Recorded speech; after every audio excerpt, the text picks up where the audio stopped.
What are the key terms that are in a commercial lease? Just rent? Yep. Options. Incentives. Term. Outgoings. Yep. Reviews. Guarantees. Geez, you go so fast. Guarantees. Space as in what you're renting. size. Yep. Size. What else? CPI. So that's under review. CPI. Yep. So it's under review. Oh, okay. Yep. Maintenance clauses. Maintenance clauses. Yeah. Make good. Special condition. Make good. Maintenance. Demolition Demo what? clause. Demo clause. Reviews. Typical. Lease has a CPI review. And then some leases have fixed reviews. 3%, 4%, 5%, 3.5%, 3.25%, 3.1%, 2.5%. I've seen hybrids, CPI or 4%, whatever is lower, whatever is lesser. So there's all these little weird combinations. Let's say we've signed up a tenant and the tenant's paying 100 Rand in starting rent. Starting rent, okay? And it's 5-year lease. And we've agreed to scenario number 1, a 3% annual increase. So every year rents go up by 3%. So in year 2, this will be 103. In year 3, it'll be 106.3 and blah, blah, blah. And then the second is CPI increase. Okay? CPI, I've seen CPI at 1.7 before. I've seen CPI at 6.8 before. If you are buying a property now, and again, 2 properties side by side, everything identical. The only thing different is one's got a 3% fixed increase, one's got a CPI increase. Which one would you pay more for, or would you pay more for, or do you think it's actually the same? Probably in this economic cycle, I will probably go CPI because I think the short to medium term CPI is probably going to run hot. CPI is probably going to be 4%-ish, probably next foreseeable future. But after year 3, maybe CPI is going to drop down to 2.5%, which is the RBA's target. Well, But the best of both worlds would be the higher of the two. well, yes. So yeah, that's right. So if you can negotiate when you're doing a lease renewal or lease deal, if you can have a mechanism where you're protecting your downside risk, that's very useful. So CPI or 3%, whichever is greater, that will be your best case scenario. Because you know minimum you get 3%, plus you can capture the upside. So now we'll talk about cap and collar. That's a really important one. I see it from time to time, particularly from tenants who are well advised. Tenants who are not well advised, they don't understand this concept. So what does cap and collar mean? It's similar to ratchet. It just means that upon market review, you can't go under a certain amount, which is the collar, and it can't go above a certain amount, which is the cap. If market rent at that time becomes 150 grand, the maximum you can apply to is 130,000 or 135,000. Yeah, so that'd be a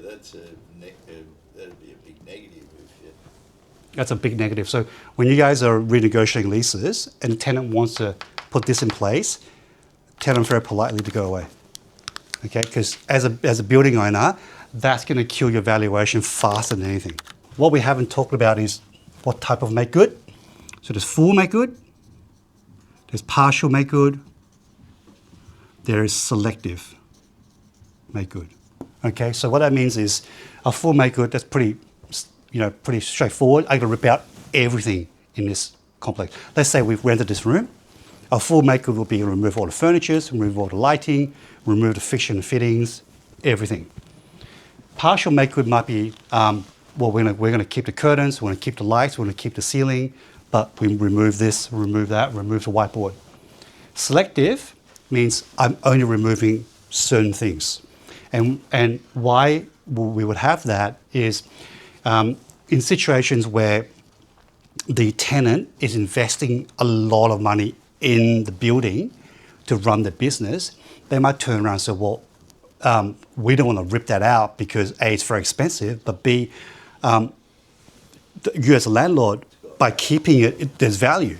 Yeah, so a really good example would be putting in air conditioning systems in a shop, right? So a lot of these new developments is a cold shell. There's no services, as in like there's no toilets, there's no air conditioning, there's no lighting. Maybe the tenants put all that in. It's put in a disabled toilet, it's put in the air conditioning. Well, I don't want to rip all that out when I leave. It's value to you. So let me give you a couple of scenarios, okay? So I think if it was a very simple fit out, I would take the 10 grand cash in hand every day of the week because I could potentially repurpose the existing fit out for the new tenant. And I've pocketed 10 grand. Yeah. And that 10 grand I can use as fit out contribution for the next tenant. Yeah. They might only spend 5 of that 10 grand. So I'm better off financially. But in a situation where it's a very specialized fit out, and I need to project manage that fit out, make good, Like a bank. like a bank or a laboratory or heavy machinery, I might stuff up the make good and it's going to cost me more than 10 grand to do it. Plus the headache of coordinating tradies. What happens if they don't make good in time?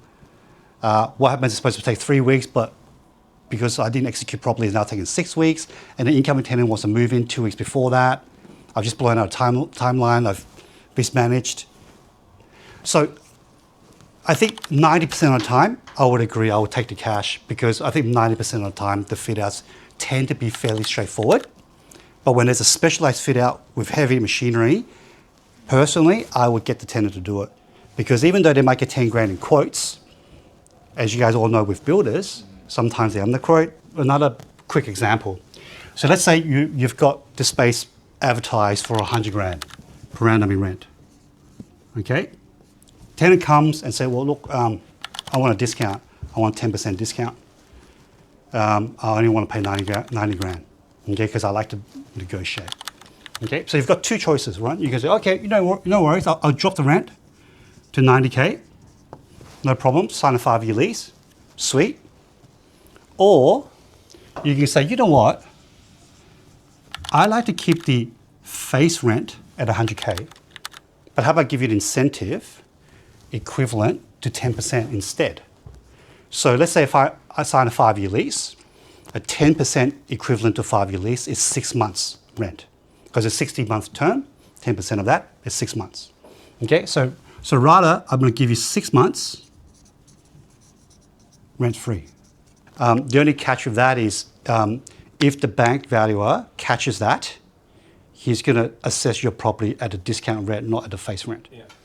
So that was the other question. How do they, so when you turn up to get finance, how are they looking at those deals, or they don't know about them because but they'll see that in the... You can separate that, right? Yes, so incentive deed, Yeah. lease, separate it. Don't write your incentive into the lease. Right. I want to talk about exclusivity very, very quickly. So the example that I gave was, let's say you own a neighborhood shopping center, there's a gym that's moved in, and the gym says, I want exclusivity, you can't lease it to any other gyms. In the complex. Within the complex, yeah, that you own. Right, so is that a good thing or a bad thing as a landlord? Anything, reduces Thing your options. reduces possible tenant for one of the other shops. Any restriction? Not a good thing. I think you use it as a lever, as a negotiation, as a landlord. You say, I'm happy to give it to you, but I want a 10-year lease instead of 5. So very often, you see these tenants that's been in the building for 30 years. The bond that they have given you have never been upgraded. So they've given you 6 months rent. Of the initial, Of the initial rent was 50 grand, and now the rent's gone up to 300 grand, and you only still got 25K security. that probably happens a lot. It happens a lot. It happens a lot. So if we are drawing up new leases and it's a long-term lease, anything more than like 10 years, I would strongly suggest you index the security bonds. It needs to be upgraded. So if the tenant stays for more than 10 years, that needs to be adjusted. Well, some of them say every time there's a market review, you automatically trigger an adjustment to the security. Yeah. So if you've got a mid-term market review 5 years, you've got to adjust the security then as well. Yeah, that's right. That's right.